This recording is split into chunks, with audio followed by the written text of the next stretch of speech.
Abot po sa 35 million pesos ang halaga ng pinsala ng Bagyong Christine sa agrikultura ng Dagupan City. Mahigit 30 barangay naman ang binaha. Yan ang unang balita live ni Claire Lacanilaw Dungca ng GMA Regional TV. Claire? Igan, dahil sa matinding epekto ng Bagyong Christine, isinailalim na sa state of calamity ang Dagupan City. Isinailalim sa state of calamity ang Dagupan City dahil sa epekto ng Bagyong Christine.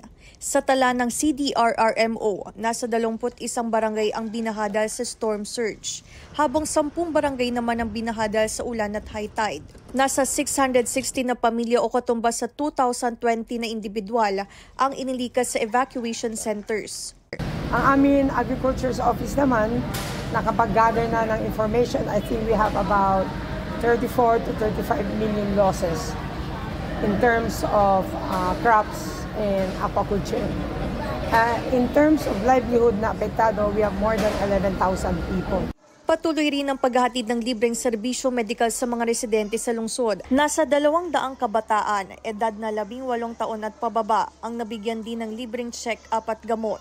Nagsasagawa kami ng fever surveillance, ganon, para early detection ng mga bata. Pagka meron kaming makitang may fever, pinapacheck up namin agad sa City Health.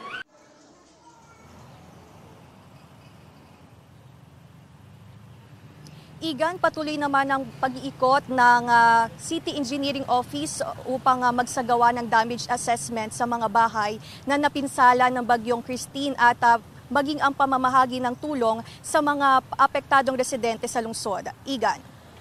Maraming salamat, Claire Lacanilaw Dungca ng GMA Regional TV.